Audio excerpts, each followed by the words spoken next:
Good afternoon, everybody. My name is Donna Fiesel, and I'm your host of Donna's Edge television talk show, Where Truth Matters. Thank you so much for watching every day, Monday through Friday, beginning at 2 p.m. on the Eastern Time Zone, as I get right home with you in the afternoon. You can find us syndicated on Abundance Television, found on Roku, Apple TV, and Amazon Fire. And don't forget the podcast on thenewscasters.com. You can also find us on the radio. Yeah, we worked this deal out right here, 92.9, and that's FM, the biggest country station located in South Carolina. So we're so proud to be part of WZLA Radio. You can also find us still on all of our social media sites, and it's so much fun to bring all this information to you. Continue sending email, Donna at donnasedge.com, Donna at donnasedge.com. I have with me a very special guest. His name is Peter Young. And he has quite a story. He's an author, he's a speaker, and just an all-around good guy. Thank you so much, Peter, for being on the show with me today. Donna, thank you again for having me on. It's a pleasure. Oh, always. Let's talk about your book and how folks can find it. Sure. I have three. I've written a couple novels about faith in basketball, and then I released my memoir. It's called Stop the Tall Man, Save the Tiger. And all of them can be found on Amazon and Barnes & Noble. And other online retailers. Yeah. Oh, well, some good reading there as well. Let's talk a little bit about cults, because we got some feedback from when you were on the show last month, and so got quite a few questions, and one of those is, why can even educated, confident people be drawn into a cult? I love it. I always get great questions. So whenever I go speak publicly, I give like a 20, 25-minute talk, and then we do a Q&A, question and answer. And the Q&A is just fantastic because they always come up with some really good questions. And that is almost always one of them. They look at me and they think, well, the guy's not that stupid looking, right? Like, he looks fairly normal. How did this happen? So my answer to that is there's a million different ways or more that someone could get sucked into a cult. For me, it's quite simple. I was married to a woman that was born into it. So she really knew no other life. This Uncle Robert, our cult leader, kind of glommed onto her parents before she was even born. So her whole life, he's the expert on literally every subject. So when I'm Marianne, I'm head over heels in love with this woman. She adores this really weird guy, Uncle Robert. So I am the proverbial frog in the pot of boiling water. I go along to get along. Because early on, if you read my book, you'll realize that, early on, I thought the guy was kind of nuts. And I didn't want anything to do with him. But then slowly over, probably Donna, took 15, 16 years for me to really get beat down, worn out, kind of like Chinese torture test or something, just slowly, finally, well, maybe I've been wrong all of these years. And I finally just caved. And so that's how it happened to me. Mm-hmm. Yeah, that's really interesting. And even that she would go outside of that cult to find you is pretty amazing within itself. How did you guys meet? So we met at a singles Bible study, right? Isn't that why you go to a singles Bible study? Not to hear the pastor's, wonderful teaching. I can hear that Sunday morning, but the singles Bible study, I think it was like the third time that the group had met. And I had seen her on the campus at Idaho State University. So we're both living in Pocatello, Idaho.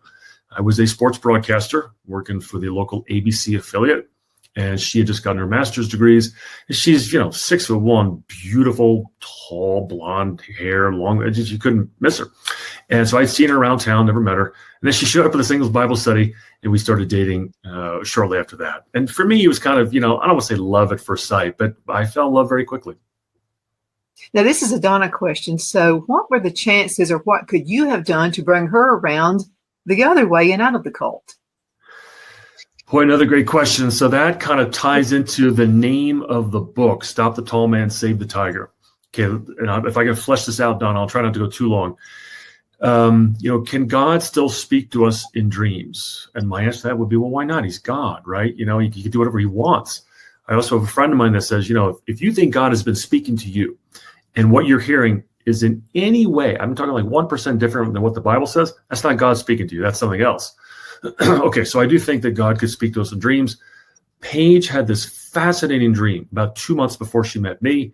She writes about it, sends this letter off to her dear beloved Uncle Robert, and then he writes this crazy 23-page letter back to her, which I got to read. And in it, she says she's in a dream. There's a tiger that wants to find her and kill her. She's in a house with her boyfriend at the time. And if the tiger finds her, it's going to kill her. So she doesn't want to kill the tiger. She just wants to kind of know where it is, keep an eye on it. But she doesn't want to kill it because the tiger to her represents honor and dignity and strength and all these things that really she sees in Uncle Robert. And then the door of the house opens and a tall man walks in, but she can't see the face of the tall man.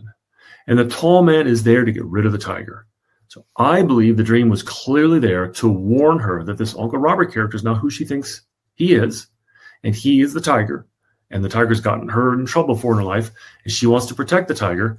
And the tall man was there to get rid of it, get rid of the tiger. And it was a warning to her. And she spent much of our marriage trying to protect the tiger from me. And I didn't realize this till like 20 years after the fact. So I think there's a very good chance that that's exactly why I was introduced to her. That's why the Lord had us meet. She was given a warning, and she ignored it tragically. And so our marriage ended, and our kids, we were all brainwashed, and the fallout continues to this day. And there are many other ways that people are brainwashed. I mean, it can be anything, not just a religious cult. What are some of the other ways people really have to be careful? I just read recently a book called Cultish, which is a good book. I don't agree completely with the author. She's very liberal, very woke, young lady, maybe has never experienced something like this. But her foundational argument is that cults and undue mind control really begin and end with words. And she's got a point. I don't know if I would go that far with it. But I do believe that there is a difference. This is how I'm going to answer your question. I do believe that there is a difference between a cult and really bad behavior or bad culture, right? So you could have an organization, a church, whatever it may be, a small group that has really sick, dysfunctional culture. Does that make it a cult? Maybe, maybe not. I do believe there is a very clear distinction between those two things. So you could have bad culture. That could be something you want to get in and out of. You got to be very wary of. But a cult really is undue, manipulative mind control that's very controlling and wicked in a way that bad culture at an office is not. Mm-hmm. Wow, some interesting things. Okay, another question is, what are some of the control tactics that are used by cult leaders? Okay, so for me and my experience, there's several. 3 stand out the most: isolation, secrecy, and paranoia. So the isolation, we would go to church after church, and then, my wife would get on the phone, call Uncle Robert on the cell phone, and the pastor doesn't know what he's talking about. So we would leave, and then we'd leave another church and another church till we finally just stopped fellowshipping with other believers. Kind of like the analogy I gave last time. If you cut your thumb off, the thumb dies, the body doesn't die. We were cut off. Okay, so we were isolated. We only heard one voice. That's a huge red flag. Okay, secrecy. I heard a number of times about not throwing my pearls before the swine, right? Because no one would understand Uncle Robert. And if you tried to explain it, they wouldn't get it and they'd be a threat, right? So we had to keep everything secret. We hid him. So isolation, secrecy, and then paranoia. He taught that the Jews were out to control the world and, everything was a conspiracy. I mean, literally, there was a conspiracy under every rock. And so we had to shred our trash. We couldn't say certain words on the cell phone. So that went hand in glove with the secrecy.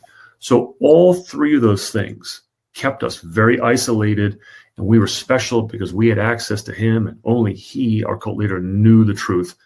And so we were just cut off from everybody else. And so when you're alone, when you're by yourself, that's when you're most vulnerable. And that's how we were controlled. That's how I was controlled.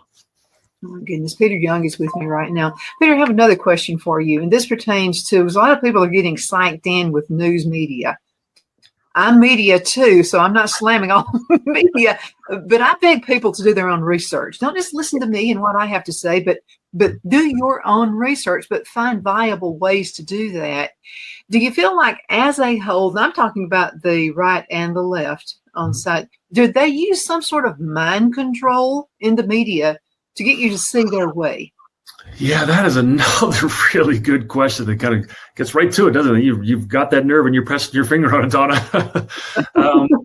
Do I consider that mind control? No. And this may be kind of semantics, but I think there's a difference between true mind control, which is of an evil nature, and then let's say maybe, kind of propaganda or influence or, some kind of a coercion. There's nothing wrong with you or me or anyone trying to convince other people of their point of view. But when you go beyond that to try and literally control not only what the person thinks, but then where they're going to get all their information from, you control all of that, how they are able to process it, and you really kind of weaken that person so that they are completely dependent upon this one person and the information they're giving. That to me is very different than having a website, whatever part of the ideological spectrum you fall on, and trying to convince people of your point of view. I would also add this: if wherever that person is on the ideological spectrum and they're trying to, convince you of their point of view, if they hate questions and they don't want to be questions, that's a huge red flag, because the truth doesn't mind being questioned. So I can come across with, my ideas, my beliefs, my theology, and I can be very strong. I can be very persuasive, and I'll also entertain questions. And you could question me all day long, right? If someone doesn't want questions, that is a big red flag.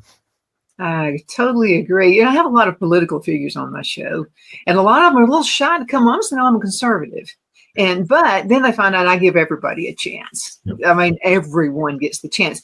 But the one key, when I ask a question about something, and we're not going to get into politics, I'm just going to use this for an example. When I get into something to do with, I don't know, children being manipulated, that kind of a thing, but maybe they're trying to put forth something in the form of, in the government to, I don't know, something that seems kind of wishy-washy to me. It's just kind of iffy to me, and it just feels wrong. And when I ask the question, but what about this? Is this something we really need to do? And when the answer is, well, Donna, it's all about the children, I'm just telling you, my antennas go up. Yeah. Okay, and I'll let them continue. Yeah. And I don't butt in on them. I don't do any of that kind of stuff. I'll let them go ahead and talk. So I figure they're going to hang their own stuff. I won't have to do it. But there are just certain things that the way people answer my questions, it just, I don't know, my antennas go. Yeah. Well, and here's another big red flag. And I guess this is gaslighting, and I'd never even heard the term gaslighting until maybe just a few years ago, but I do believe it's a very real thing. I was gaslit to the nth degree. There's no question. And oftentimes what a cult leader will do, certainly that happened in my case, is you ask a good question. And it's a legitimate question. And instead of getting an answer to the question, the questioner is attacked. Peter, why don't you get it? Why don't you understand me? I have explained this to you for years. Why are you so stupid? You're really going to have me explain this one more time to you? When are you going to get it? And of course, he's never given me the answer, right? So if somebody is very questioning of you, why would you ask me that question? Well, what's wrong with that question? Just answer it. You shouldn't have to be defensive. If you believe what you believe, great. Put it out there. And you know what? If you're wrong, be willing and humble to accept that. Mm-hmm. Absolutely. That's all part of it too. I didn't tell you, but we have a lot of new sponsors coming in. So we're going to be taking 2 commercial breaks this time. So in just about another couple of minutes, but I have a question for you. Now you talked about the stages of manipulation, that kind of thing. So we have another question that was asked: how guilt, fear, and shame are used to maintain loyalty with a cult? Yep. Loyalty and control. So guilt, fear, and shame really are just like the isolation, paranoia, and secrecy. And our little cult leader, Uncle Robert, was brilliant at it. He's very strong working knowledge of psychology. He's very narcissistic. So he used all of those mostly to control the men in our cult. And so he would gather information about you, and then he would be able to use that against you to control you. For instance, like at one of our little conferences, we would meet once or twice a year. We call it a conference. I was just sitting around listening to him talk for hours. Mm-hmm. One of those, we all shared our testimony, and he never shared his testimony about, how we became a Christian, how we, came into the kingdom. And it was almost as if, well, he can't share his testimony because when God was creating the world, Uncle Robert was there holding, the measuring tape, right? Like he was that important. But he would use what you shared in, let's say, your testimony. Then he would be able to use that. He'd find the weak link, just like water, find that weakest spot, and he'd go right to that over and over and over again to beat me down and to control me. Another example.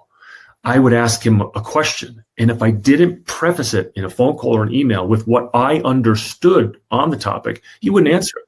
He always wanted to know what I understood.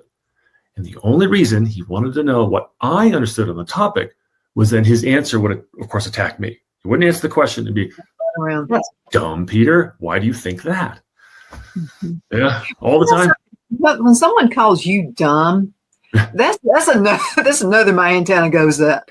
And again, like you just said, and your book is just also clear about this, when they don't answer the question, right. and not only politicians, a lot of people do that, right. So when they don't answer the question and they just go all the way around and turn it to you, they don't answer it as if you're the dumb one, you're not, that's so true. Let me ask you this, Donna, and your audience, think about this. Yeah. You're listening to someone here. I'm getting interviewed, or a teacher in front of the room, or a politician at this, at the lectern, or at the podium, or a pastor, and they're asked a tough question, and they just simply say, "I don't know. That's a good question." Have you ever felt less of that person, or do you always feel like, yeah, well, good for him or her to admit he doesn't know it, right? Yeah. Cult leaders can't do that. Shift it to as if you're just asking a stupid question. That's another antenna goes up. Right. Just answer it. Even by saying, "I don't know." Yep, exactly. And cult leaders can't do that. That's right. They never have the answer. Never. They never admit they don't have the answer. Yeah. That's absolutely true. I wanted to go into a commercial break, and I hate to, no, that was wrong. I don't want to go into a commercial break. We have a great discussion going on here. But I wanted to thank all of our sponsors. We have some new ones. My Patriot Supply. If you'll go to donnasedge.com, you'll see a link. A little icon with My Patriot Supply. Click on that. They are running some absolute great prices for Christmas and Thanksgiving. So go ahead and check that out. Eggs Up Grill. You got to go check them out. They are going to have another new 100 locations in the United States coming up pretty soon. So they're working on that. They're expanding like crazy. They serve breakfast and lunch. And if you like breakfast for lunch, you'll be able to get that as well. So go ahead and check them out. That's Eggs Up Grill, and then Honey Baked Ham. Go ahead and get those orders in right now, okay? Because you don't want to run out of hams, do you? So go ahead and get that order in. Go to your favorite location as well. Let's go into a commercial break. We shall return in just a few minutes.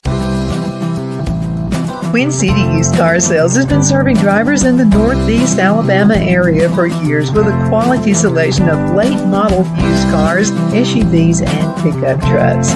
On top of our extensive selection and competitive prices, we offer professional auto financing services for used car buyers of all credit levels. Whether you've just begun your search or you're ready to secure your next vehicle, at Twin City Used Car Sales, you will drive away with the vehicle of your dreams. The sales and finance staff at Twin City Used Car Sales looks forward to serving you, and you can apply for financing online before your visit to our used dealership in Gadsden, Alabama. Check us out on the web at twincityusedcars.com or go by our location at 901 First Avenue, Gadsden, Alabama. We sincerely look forward to serving you.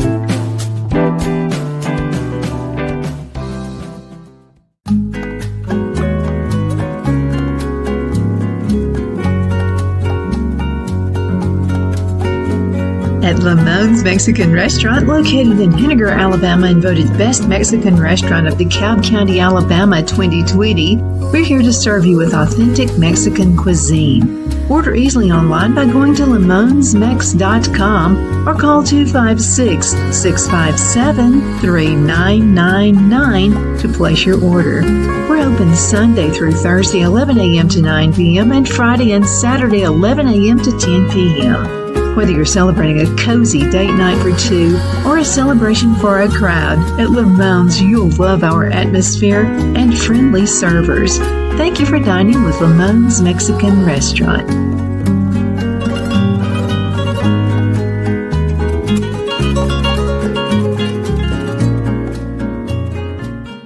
At Liberty Bank, we're all about community, whether it's to help with a charity fundraiser or help families in need. Toys at Christmas or a local football team, we're here for you. You see, we realize the importance of family. Sometimes it's to build a new home or necessary home repairs. We're here for you.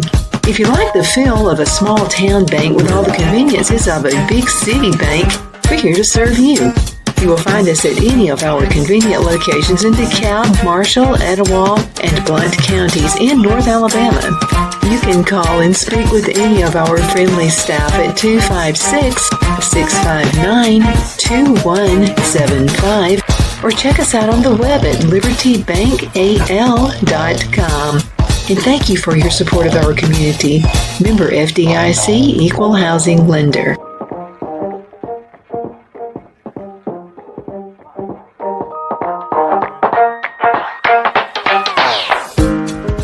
I'm excited to announce our Christmas extravaganza is finally here. Get this season's flannel sheets for as low as $59.98. They won't last long, so get them while you can.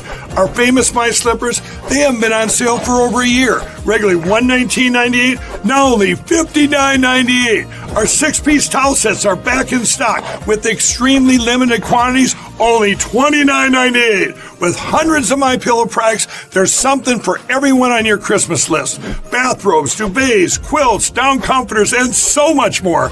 So go to MyPillow.com or call the number on your screen. Use your promo code to save on all MyPillow products.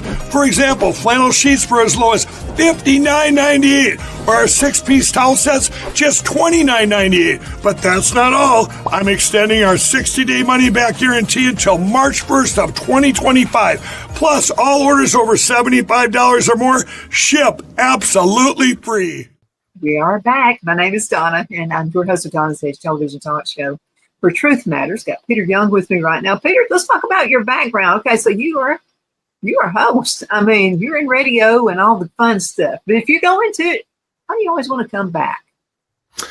So you asked for my background. So this is the Reader's Digest version. So I was born and raised in New Jersey, Christian home, even though I got wrapped up in a cult. I had a very wonderful, normal upbringing, 4 older brothers, obsessed with basketball. And so I was going to be the next Larry Bird. I was going to be a star in college and play for the Celtics. Well, that didn't happen.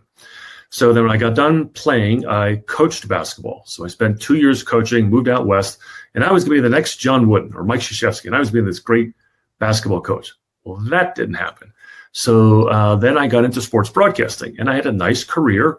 I was on TV, did some radio and internet as well, but I traveled the world as a sports broadcaster, and I was going to be the next Bob Costas, and that didn't happen.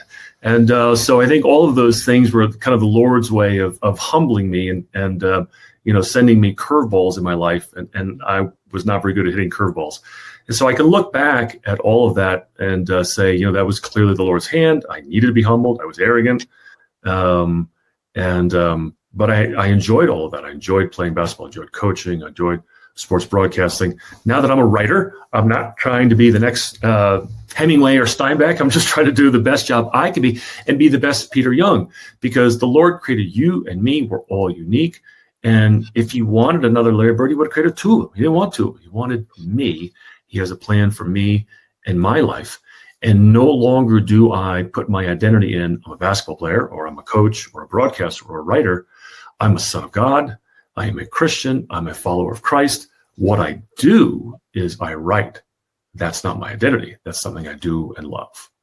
Well, we all appreciate that. Absolutely. So glad you came into our lives. I'm really glad. So here's another question for you. And this is a very, very simple question from one of our listeners. And what is the fine line between belief and brainwashing? Well, yeah, that's a very good question. And here's my distinction. Here's how I would answer it. Let's take the cult leader, Uncle Robert in this case. And I would clearly say that I was brainwashed for about 2.5 years. And his mind control was very manipulative. and destructive. So that you could go to Galatians chapter 3, where it talks about the fruit of the Spirit: love, joy, peace, patience, kindness, goodness, faithfulness, gentleness, and self-control. Okay, then before that is kind of the evidence of the flesh. It's anger, hatred, divisions, and factions, etc. Much of Uncle Robert's teaching and or brainwashing was the fruit of that really is the anger, the factions, the divisions versus the fruit of the Spirit. Now let's go to somebody else who you could make the argument is brainwashing, a high school basketball coach or football coach. And if he's good at what he does, those kids will, they'll run through the brick wall for that coach, right? Because they love the guy. They want to win for him. And that coach is in their faces. He's screaming, he's yelling, but he wants the best for that kid. Mm-hmm. And so if that kid really is listening, he is going to start exhibiting the fruits of the Spirit. I'm not trying to spiritualize football or anything, but a leader can then draw out the wonderful things for that young football player or for that young basketball player. So to me, to answer that question, you look at the result, you look at the fruit, right? I'm not going to say a football coach is going to brainwash a kid, but he's got a lot of power over that kid to help him and how he thinks. And a co-leader, same way, but it's the exact opposite. It is to a destructive end. Another thing about a cult leader too, I knew one. I've had one for a boss once. And so what he would do is he was talking with me, trying to convince me of weird stuff. In other words, there was a lot of, had to go to seminars. And in this position, I held accounts for the government and for corporations. And so, and I loved spending my time out in the field. I loved my customers, and I was always looking out for and that's how I got referrals. And I'll just say this, you can advertise all you want to, but if you don't take care of your customers, you're just not going to have a business. That's just the way it is. So I treated it like as if it were my business. So he wanted me to go to a seminar, and it was totally against my biblical beliefs. And I said, I don't hate anybody, but I don't know the point of my going to the seminar. Well, he was trying to convince me, and as he was talking, he was continually looking at me, shaking his head, to get me to agree. And I picked up on that, and I said, "You're trying to get me to agree with your beliefs by shaking your head like that." Right.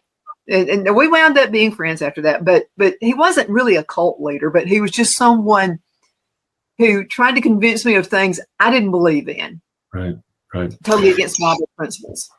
Yeah, it's a fascinating topic because I never thought I would be in a cult. I always say, and it's on the back cover of my book, you never know you are in a cult. You only know you were in one. And no one ever willingly or knowingly joins a cult. They think they're joining something else. It is a fascinating topic. I've read a lot of books on it. And there's agreement on a lot of things, like let's say the signs of a cult leader, undue mind control, etc. But there's also some gray areas where it's like, well, wait a minute, is this a cult or is this bad culture? I think honest people can disagree on those points. But for me, I do believe, and again, I've already made this comment before, there was another book I read called Uncultured. Really quickly, this woman, the author, grew up in a horrible cult, sexually abused, etc. And it's a cult. There's no question it's a cult. And then when she got out, she recovered. She joined the army. And then the first week in boot camp, she's got a backpack on. It's heavy. It's hot, sweating. These people are screaming at her. And she thinks to herself, did I just join another cult? And so, of course, at the end of the book, it's like, well, no, the army's not a cult, but there are some really bad pockets of bad culture in it. So I guess, Donna, really, the question then is, if you're looking at it as a pendulum, right? Cult on one side, bad culture on the other side, where does it swing back and forth? And I'll be honest, I don't have the answer to that question. I can just tell you what happened in my life. Mm-hmm, absolutely. That brought me to another question. Let me find it really quick. And I think it's on this page. Okay. So a lady sends a question for you. She said, why do I seem to attract cult leaders or narcissistic people? She said, almost in every phase of her life, there is someone like that. Is she doing something to attract those people? Or is there some kind of a weakness they seek out in her? Well, it could be a little bit of both. Obviously, I don't know this person. I don't know her situation, why she keeps always ending up in those kind of situations. But perhaps it is something she is doing, which, of course, she probably doesn't want to hear that. But, cult leaders are, in a sense, very brilliant. It's a wicked brilliance, in that they kind of know their targets. They know who they want to go after. It is people that will be, let's say, emotionally and mentally vulnerable, or who are somewhat isolated. So like, again, in my case, we became isolated, but my vulnerability was I love my wife. And so I wanted to maintain my marriage. And so he could easily hold it over me. And so that made me very vulnerable. Cult leaders are not going to, let's say, prey on very strong people who have a wonderful support network. If they do, they're not going to get very far. Right. So I would say, wrapped in my answer there, hopefully is a good answer for this person, and that, if you have a very strong, healthy group of friends and relatives, in other words, you are tightly connected to the body of Christ, and you have confidence in your faith. Remember, the Bible says there's no fear in love, right? I mean, think about it. There's no fear in love. If you know that the Lord loves you, there's no fear. So if you're not fearful and you have a strong support network within the body of Christ, you have nothing to fear about a cult leader. How much of this is actually derived just from someone wanting to be a part of something? Well, there's a lot of that, right? And that was discussed in that book, Cultish, that I read, that we all like to feel like we belong, right? Like the World Series just ended and it was fantastic to watch it. But you look at people that are wearing Blue Jays or Dodgers paraphernalia, and I mean, they know all the names, they've got the jerseys on. It's like they're fanatics, right? Fan is short for fanatic. Okay, I don't think there's anything wrong with sports teams, but that's to the point of we all want to feel like we belong. And there can be danger in that. I don't think it's inherent, but it can be if we allow it to be. I will share from my personal life, I'm not a member of my church. I adore the people at my church. I love the Christian fellowship. I really enjoy what the pastor has to say. I don't agree with everything on a doctrinal basis, and I think that's fine. Iron sharpens iron. But I don't see anywhere in the Bible where it says that I should become a member of a church. If someone can point that out to me, I'll ask to be a member tomorrow or later today, right? And I only say that not to puff myself up, but I think there can be a danger in all of these things to where, well, I'm a member of this church or I'm a fan of this group, etc.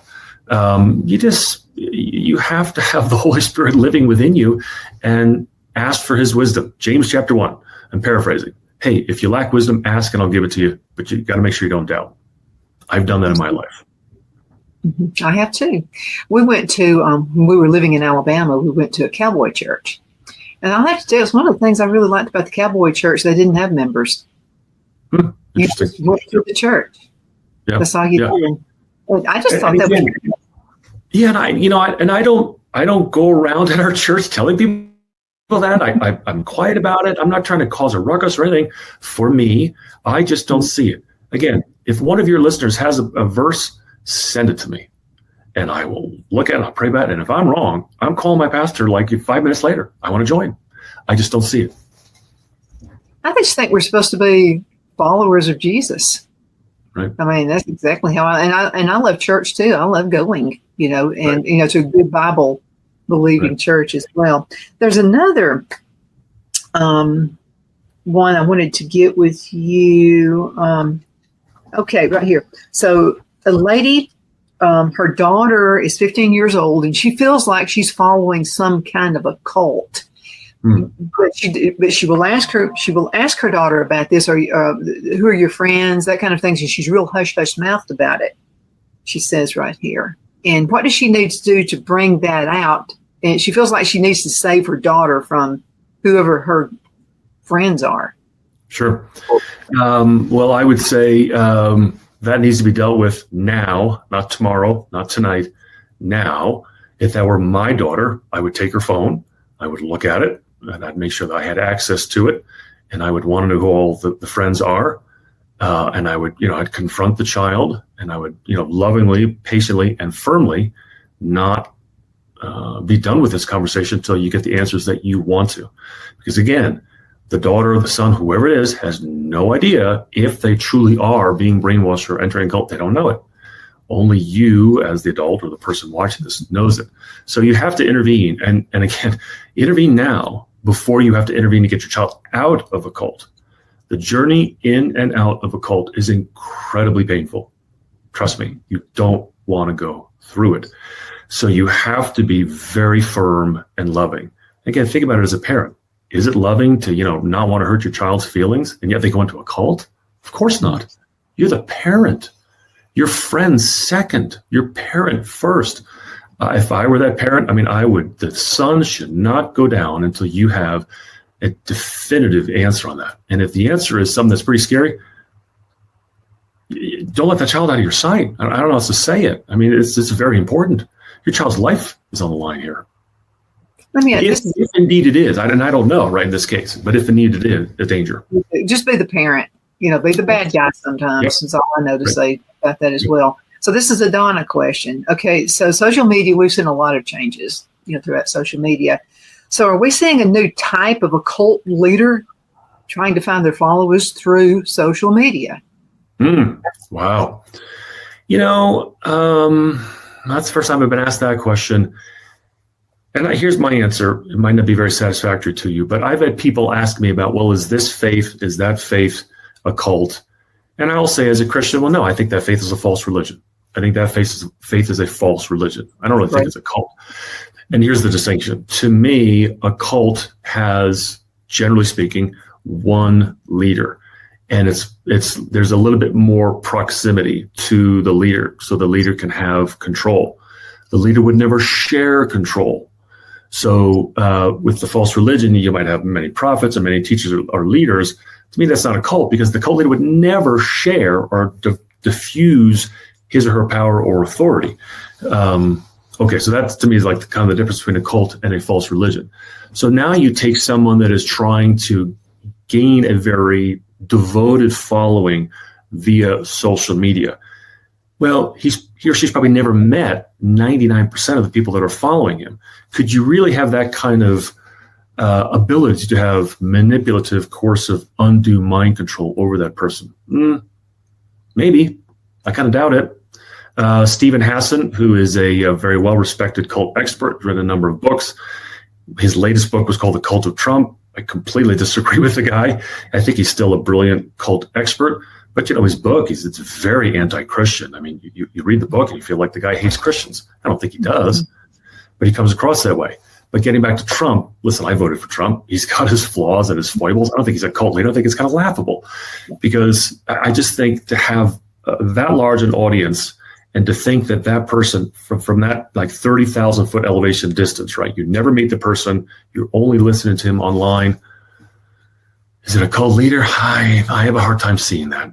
And again, I don't think Trump is a cult leader, but someone that just has that kind of access to you through social media, I don't think he is either. And I've had so many people have sent me questions throughout since he was president the first time is, well, I think he is the Antichrist. Right. And my response to that is always, no way, because the Antichrist is supposed to have everybody liking him. And there are too many people shooting darts and arrows at him. So I'm not buying that at all. He's not. No, I do not believe he's the Antichrist at all. And quite honestly, the Bible, whenever it talks about it, I believe every time it's mentioned, it is plural, not singular, Antichrist. Mm-hmm. Yeah, there are many running around. Absolutely. Another question for you is, what is the long-term trauma of leaving a cult? Ooh. Well, these off, so I don't ask you next time you come on. Yeah, I would say trauma is not the word I would use. Yes, there is trauma in leaving. There's far worse trauma in staying. And so for me, there was victory in leaving the cult. More like grief instead of trauma. Grief, is that what you said? Freedom, yes. Oh, there's no question there is freedom. Yeah. So thank you. That's kind of where I was headed with this. Is there trauma? Well, sure there is. But if you've truly left and you're on the road to recovery, the freedom, like the ability to take a deep breath like I just did, as I think about it, overwhelms the trauma. And, it's kind of like, hey, you're drowning. And then when you get out, you're still wet. Well, what are you going to do? Go back in the water? You're going to have some residual issues to deal with. But for me, again, I guess, and maybe I'm being a little too nitpicky with the word, I don't have any trauma. Do I have PTSD? I don't think so. I've been through something horrific. I've recovered, and the Lord has done it. And I am a million times stronger now. So for me in my life, there's no trauma at this point. Absolutely. We got to go into another commercial break. I can't believe the time is just flying by. So let's go into a break. We'll be right back in just a few minutes with Peter. Twin City Used Car Sales has been serving drivers in the Northeast Alabama area for years with a quality selection of late model used cars, SUVs, and pickup trucks. On top of our extensive selection and competitive prices, we offer professional auto financing services for used car buyers of all credit levels. Whether you've just begun your search or you're ready to secure your next vehicle, at Twin City Used Car Sales, you will drive away with the vehicle of your dreams. The sales and finance staff at Twin City Used Car Sales looks forward to serving you, and you can apply for financing online before your visit to our used dealership in Gadsden, Alabama. Check us out on the web at twincityusedcars.com or go by our location at 901 First Avenue, Gadsden, Alabama. We sincerely look forward to serving you.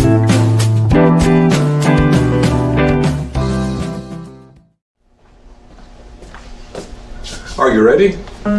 We all wonder what tomorrow will bring, but the future lays itself at the feet of the prepared and surrenders to the will of the persistent.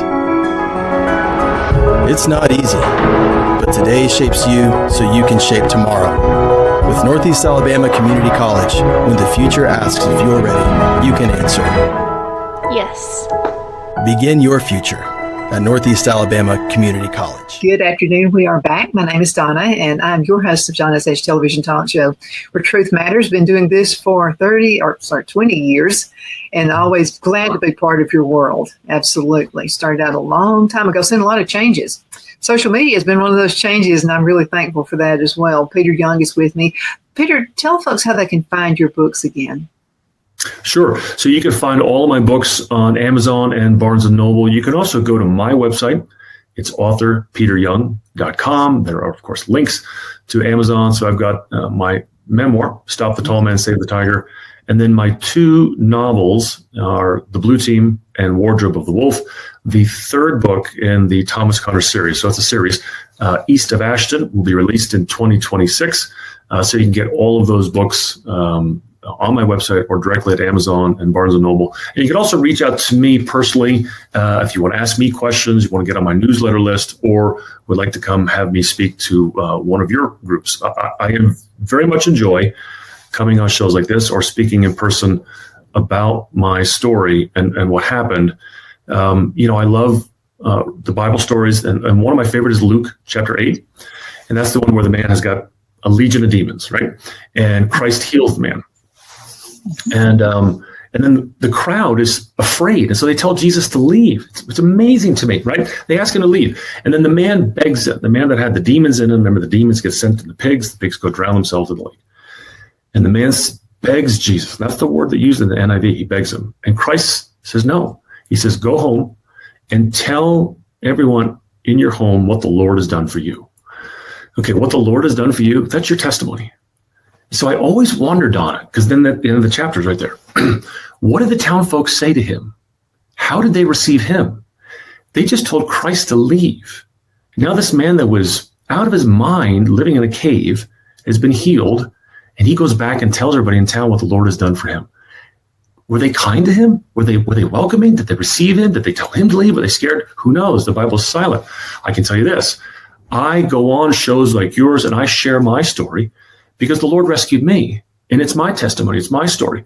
And I can tell you that people have been so kind and so welcoming and receptive to my story. And I there's part of it just hopes that they were receptive to that man as well in Luke chapter 8. Okay, this is another Donna question. This may be a silly one to you right here. But Okay. Would you consider, Adam and Eve, would you consider Eve being the original cult leader or the serpent? I would believe neither.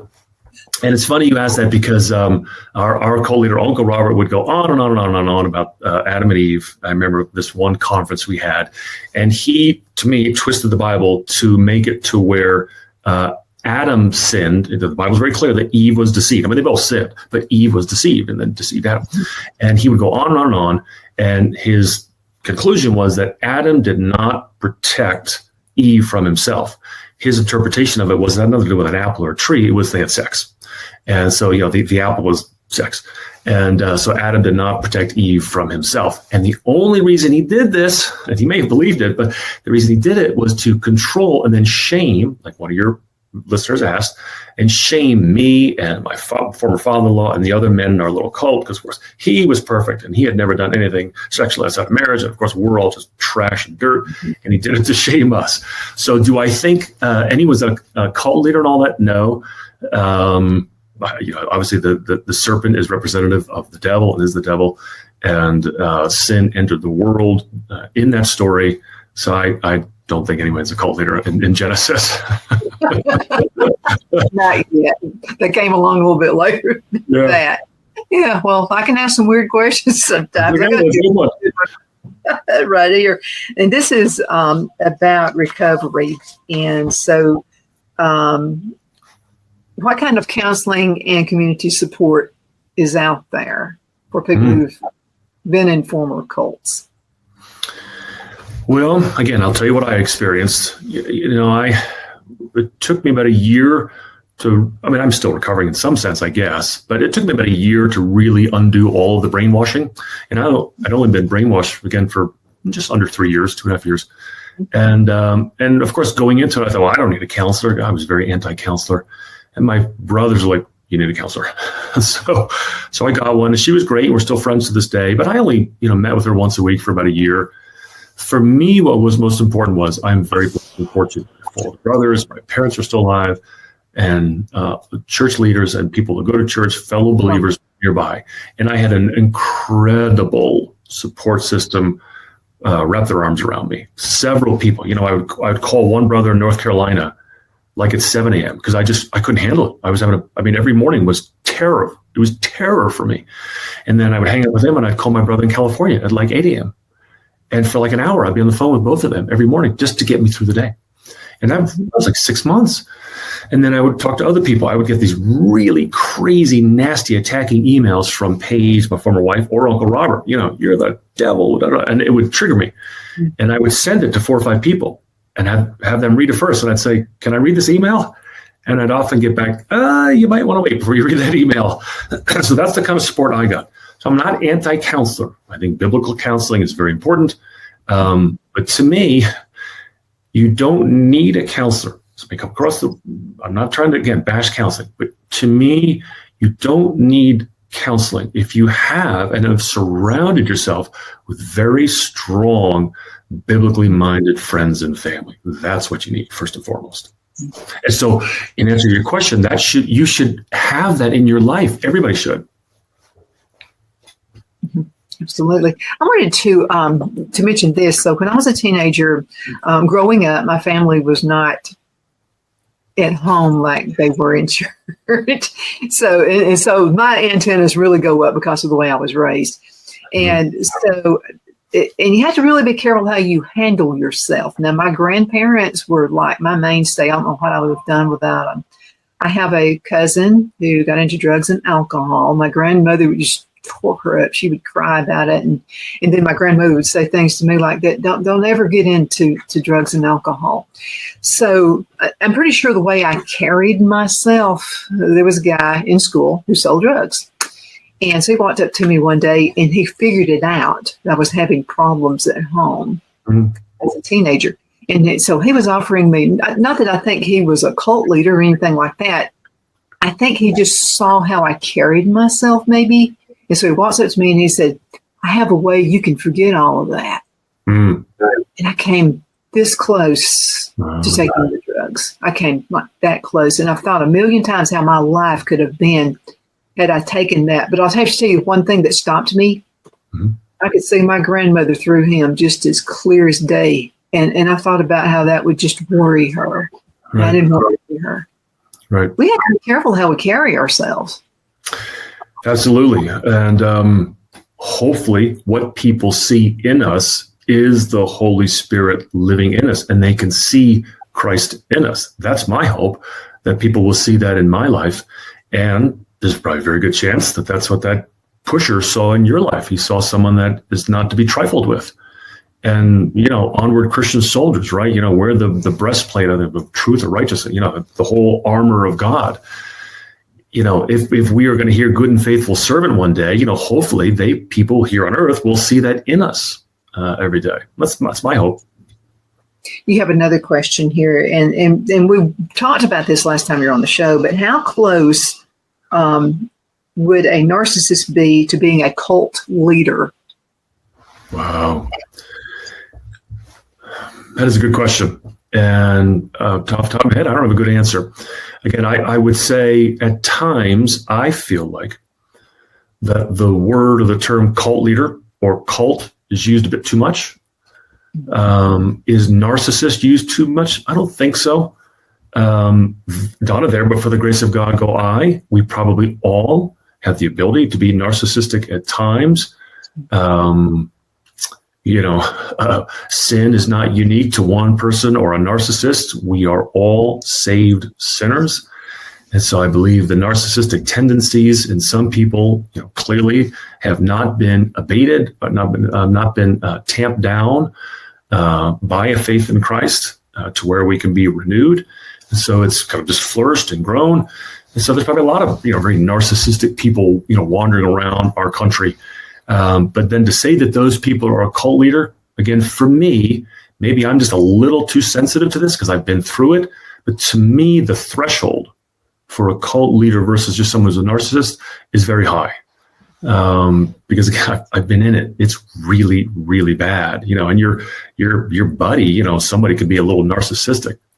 Doesn't make him a cult leader. Well, I don't think so. I actually have a friend who is, I call her a good narcissist. And the reason I say that is I think it's the way she was raised. Her mother passed away of cancer. Dad quickly married someone else. The new wife who came in gave her all kinds of fear. I mean, and I don't necessarily think she's a narcissist. It's just that she tries to do things to get attention. I mean, just to get attention, because I think she didn't get the attention after her mother died. Dad even ignored her. I mean, it was just like he wanted his whole new life and just forget about her, period. It's just a terrible way to raise kids. Right. And, again, I'm thinking about this as you tell me this story. And to me, it's more than just semantics, right? Like, it's a good question. It's more than just, trying to parse individual words in the English language. There is a distinction in all of this. And so as I never thought I'd become a cult expert. I don't really consider myself a cult expert. I've studied a lot and I've been in one. And so I do think it is an important topic.